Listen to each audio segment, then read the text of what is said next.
All right, think about this. You're trying to drink from a fire hose of news, just information coming at you all day. How do you possibly grab the really useful stuff, without getting completely overwhelmed? It's a real challenge, right? The sheer amount of stuff out there makes it tough to filter out what actually matters or what's genuinely helpful for you. Exactly. And that's pretty much why we're doing this. Welcome to this deep dive. Today, we're wading into a very specific stream, the aggregated feed from Consumers.App. And we're focusing on their news commentary from just yesterday, May 29th, 2025. And our mission, basically, is to jump into that feed, find the most interesting, most relevant bits about consumer news and trends, and sort of hand them over to you. Yeah, like the highlights package. The goal is to get you up to speed quickly on what's moving and shaking in a few different areas. Make you instantly more informed, hopefully with some surprising connections along the way. Think of it as your shortcut to being in the know. Ready to see what yesterday's feed brought up? Let's do it. Okay, first stop, the beauty counter. Or maybe the beauty lab. This sounds pretty high-tech. Our first headline comes from Business Insider via MSN.com. A chemistry company is harnessing AI to develop new beauty products and stay on top of trend cycles. Right. This really shows how tech is changing, everything, even the stuff we put on our skin. Consumers Research took a look at this company, Albert Invent, and how this AI actually functions. And what really jumped out at me from their findings was this AI tool, it's trained on something massive, like 15 million molecular structures. Yeah, huge data set. And it's not just about predicting trends, it's actually helping chemists formulate safer products. That's the key bit. Predicting safety and effectiveness way earlier. That prediction part is, it's a big deal. Consumers Research notes this is a newer thing, using AI for ingredient safety. Analyzing all that data lets it predict potential irritants, allergens, much more accurately. Which could cut down on testing time. Exactly. Less time, less cost, potentially less animal testing too. It really speeds up the whole innovation cycle. They also looked into a specific use case, AI and algal bioactive ingredients. Sounds a bit niche. A little bit, yeah. But Consumers Research found AI helps manage the whole process, like monitoring the bioreactors where the algae grows in real time, making sure the good stuff they extract is high quality. So it helps make these very specific, maybe natural ingredients actually usable in high-end cosmetics. Precisely. Better tools for chemists to work with these complex natural compounds effectively. And Consumers Research also flagged AI's role in sustainability here. Right. Helping optimize how resources are used, cutting waste, finding greener raw materials, making the whole manufacturing process, lighter on the planet. Which is obviously a huge plus for many people these days. Yeah. So, okay, lots of pitchable benefits, faster, safer, greener. What are the roadblocks? What did the source say about challenges to getting this AI used everywhere? Well, Consumers Research pointed to some practical hurdles, like integrating these fancy AI systems with the equipment labs already have. Old meets new, basically. Yeah, and data privacy is a big one. You're dealing with secret formulas, potentially consumer data for trends. Plus, just getting the industry to change how it does things, overcoming that inertia. That makes sense. It's a fundamental shift. And the economic impact. What did Consumers Research find there? Pretty significant, according to the source. AI can slash product development costs and drastically shorten the time it takes to get something new onto shelves. So companies can jump on trends faster. Much faster. Makes them more competitive, potentially more profitable. And the AI insights can also help them target their marketing much more effectively. Okay, so putting it all together. When you're looking at beauty products, knowing this means what? Probably faster innovation, maybe more claims about safety or sustainability backed by AI. Yeah, you might see new things appearing more quickly. But it also means there's this layer of complex data, algorithms, behind the scenes in creating that product. It adds another dimension to terms like clean beauty or advanced formula. Interesting. And that link between tech and the actual ingredients leads us nicely to our next piece. This headline's from Cosmetics Business. What is biotech in cosmetics? Right, so if AI is like the brain optimizing things, biotech is often the tool actually making some of these novel ingredients. Consumers Research explains it as using living things, organisms, enzymes, biological processes to create cosmetic components. And the source says this leads to really specific ingredients like peptides or plant stem cells. Exactly. Things bioengineered for very targeted effects. Yeah. And importantly, it can mean less reliance on traditional synthetic chemicals, which sometimes come with, unwanted side effects or environmental baggage.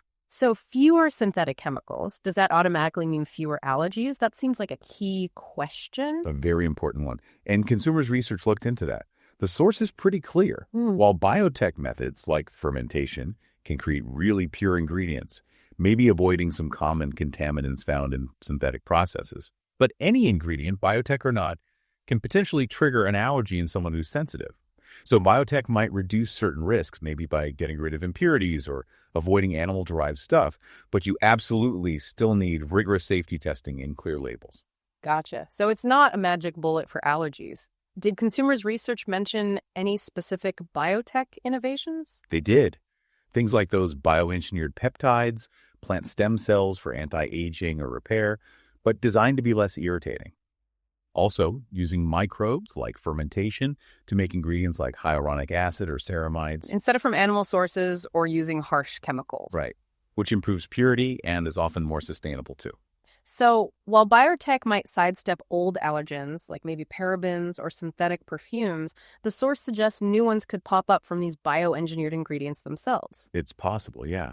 Which is why consumers research stressed the need for really thorough testing, screening for both known and potentially new allergens during development. Makes sense. And what about sustainability beyond just avoiding animal stuff? Consumers research notes that biotech often allows ingredients to be made from renewable resources. Think fermentation using sugars. It frequently uses less energy, less water, and creates fewer nasty byproducts compared to traditional chemical synthesis. So a smaller carbon footprint, potentially. Definitely. Less reliance on petrochemicals, too. Given how new some of this is, what did the source say about regulations, testing, labeling? According to consumers research, agencies like the FDA and EMA are recommending really comprehensive safety checks before products hit the market. That includes specific testing for allergen potential. And clear labels are key. Absolutely. Detailed ingredient lists, clear communication if there are known potential allergens. The recommendation is for standardized testing across the board, especially for these newer biotech ingredients. So for you listening, if you see biotech or specific bioingredients on a label, it often means there's some cutting-edge science there, aiming for targeted results, maybe more sustainably. But as the source underlines, you still need to read that label and trust that proper safety testing happened, just like with any product.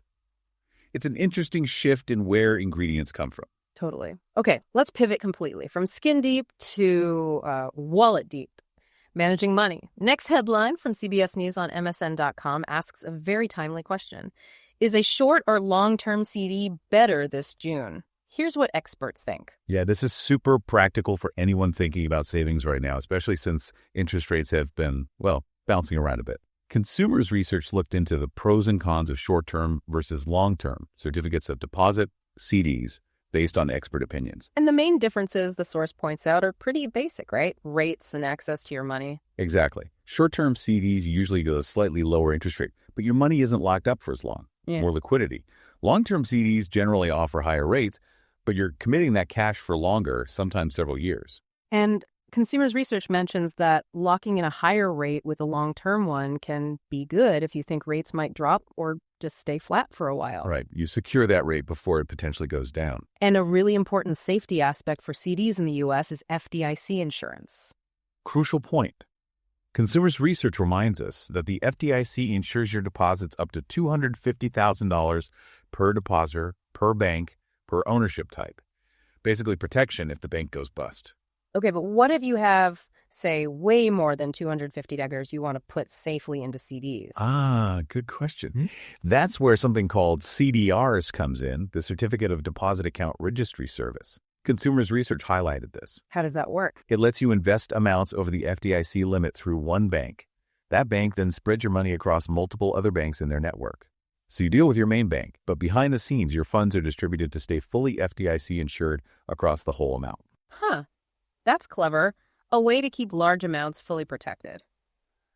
Okay, back to the main question. Short versus long term, now in June, with rates maybe still shifting. How did the source say you should decide? Consumers research advises focusing on a few things. First, your liquidity needs. When might you actually need that cash back? Second, what's your best guess on where interest rates are headed? Based on forecasts you trust, I suppose? Right. And third, what are your overall investment goals and time frame? If you think rates might climb more, A short-term CD gives you flexibility to reinvest at a potentially higher rate soon. But if you think rates might fall or level off, locking in today's rate with a longer-term CD could be smarter. Exactly. Secure it while you can. So for you, the listener, if you're eyeing a CD, the source suggests the big questions are, how long can you truly lock away that money? And what's your gut feeling or informed guess about interest rates? That really dictates the strategy. It really boils down to your personal situation and outlook. Okay, shifting gears one more time. From money management to body fuel. Our next headline is from Good Housekeeping on MSN.com. Nutritionists reveal the surprising amount of protein you actually need. Ah, protein. Always a hot topic. It's vital, no question. But how much is the right amount? Consumers Research dug into what the nutrition experts cited in this source were saying. And a core point they reinforce is about essential amino acids. Consumers Research noted these are the ones our bodies can't make. We absolutely have to get them from food. Yep, the building blocks for pretty much everything, tissues, repairs, even absorbing other nutrients. There are 9 of them. And understanding those is linked to protein quality, right? Something about a PDCA score. Yeah. Consumers Research explains that the PDCA score is basically a way to measure how well a protein matches our amino acid needs and how easily we can digest it, so how useful that protein actually is to your body. Consumers Research also pulled out a really interesting specific finding from the source about protein and growth in young kids. Right. A study mentioned showed protein intake significantly impacts height and weight gain in children, especially between 6 and 24 months. The effect was even more pronounced where undernutrition is a problem. Wow. Really highlights how fundamental it is during development. Absolutely. But there's also a risk of getting too much protein, isn't there? Consumers Research looked at that too. Yes, the source definitely warns about that. Going way overboard can potentially strain your kidneys, lead to dehydration, or even throw off your nutrient balance if you're skimping on other important foods. So sticking within recommended ranges is important. And what are those general recommendations for adults according to the source? Consumers Research mentioned the commonly cited guidelines are roughly 46 grams a day for women, 56 grams for men. But, and this is key, they stressed individual needs really vary. Depends on your age, activity level, overall health. Right, not one size fits all. And finally, what about protein combining, especially for vegetarians or vegans? That used to be a big focus. It did. But Consumers Research highlighted that the thinking has evolved. While older advice really pushed combining specific plant foods at every meal, the current view is more relaxed. Meaning, as long as you eat a good variety of plant protein sources throughout the day, beans, lentils, nuts, seeds, whole grains, your body can pool those amino acids and get what it needs. No need to stress about perfect combos in every single bite. Okay, so for you listening, thinking about your own diet, the source suggests it's not just about hitting a protein number, it's about getting those essential amino acids from varied sources over the day. Exactly. Yeah. Especially if you're vegetarian or vegan. And remembering there's a balance enough, but not too much. It's a more nuanced view. Yielding right on that. Let's look at some specific dietary trends. This headline from Verywell Health on MSN.com asks, what happens to your body when you cut carbs and load up on protein? Right. This gets into those popular high-protein, very low-carb diets like keto. Consumers Research reviewed the article to see what effects and considerations were discussed. And Consumers Research flagged some potential health risks mentioned in the source pretty strongly, like these diets often lack fiber, which is critical. Huge for gut health, yeah. And they can lead to vitamin or mineral deficiencies because you're cutting out whole food groups. The source even had health professionals warning about possibly higher risks for chronic diseases down the line. It definitely pushes back against the idea that just slashing carbs is universally healthy, which brings up the question, how well do they work for weight loss compared to other diets? According to Consumers Research's reading of the source, the weight loss seems to come mainly from cutting calories overall and just sticking to the plan. Which is true for any diet that works, basically. Right. The source apparently didn't show strong evidence that these specific diets have some kind of unique metabolic advantage for weight loss beyond just, well, eating fewer calories than you burn. Interestingly, this article also touched upon technology's role in nutrition now, a point Consumers Research picked up on. Yeah, they mentioned things like deep learning, improving how we estimate nutrition. Systems like Nutrivision using like computer vision. To instantly analyze food. Potentially, yeah. Give nutritional data, personalized tips just from looking at your plate. It sounds futuristic, but it's developing. And that tech isn't just for low-carb diets, presumably. No, Consumers Research highlighted it could help manage any diet. The source also mentioned a specific diet called PSMF. The protein-sparing modified fast. Right. Consumers Research described it as a very strict, very low-calorie, high-protein plan designed for rapid weight loss, trying to keep muscle mass. Usually done short-term, often under supervision, and needs supplements. Gotcha. The source also mentioned another tech tool, DPF Nutrition, for portion sizes. Yeah, Consumers Research explained this uses depth sensors, like on some phones, and fancy image analysis to get a more accurate measure of how much food is actually there. Makes tracking apps more reliable. Which is often a weak spot in tracking. And did the article touch on any less evidence-based diets? It did. Consumers Research noted it specifically mentioned the lack of scientific support for claims around the carnivore diet improving various health conditions. Pointing out the obvious lack of fiber and potential deficiencies. Exactly. And that most nutrition pros don't recommend it. So the overall takeaway on these automated diet systems, from Consumers Research's perspective, is how they can empower users. By giving real-time feedback. Yeah, personalized recommendations, tracking insights, helping you understand what you're eating and make better choices, whatever your specific diet goal is. So for you, the listener, when you hear about these really restrictive diets, the source suggests asking, is it balanced? Is it sustainable? And maybe how can technology help you manage any healthy eating plan you choose by providing better information? It's definitely about looking past the hype and considering the bigger picture of health. Okay, let's wrap up with something seemingly simple, but maybe not. Granola. The headline from Eat This, Not That on MSN.com is certainly attention-grabbing. 10 granolas you can eat without wrecking your body. That headline says a lot, doesn't it? It points right to the main issue with so many granolas. Sugar, loads of it, often hidden. Consumers Research really highlighted the source's focus here. And they pulled out the numbers for context. The American Heart Association suggests limiting added sugar like 36 grams a day for men, 25 for women. Which isn't much. Right. And Consumers Research said the source pointed out some granolas can pack almost that entire daily limit or more into just one serving. That's kind of shocking. Definitely something to watch for. But despite the sugar trap, granola can be good food, right? Absolutely. Consumers Research reminds us the base ingredients, oats, nuts, seeds, offer fiber, healthy fats, protein. The source suggests maximizing benefits by picking ones with minimal added sugar and maybe pairing it with yogurt or fruit for extra nutrients. How does it fit into a healthy diet overall, according to the source? Consumers Research indicates it can definitely be part of one, but moderation is crucial. It's very calorie dense. Easy to overeat. Very. So portion control matters. And the source cautioned again about added sugars and artificial stuff, recommending you look for whole ingredients, oats, nuts, seeds high up on the list. And it's classic hiking food, of course. For sure. Consumers Research noted its popularity for outdoor stuff because it's light, calorie-packed, shelf-stable.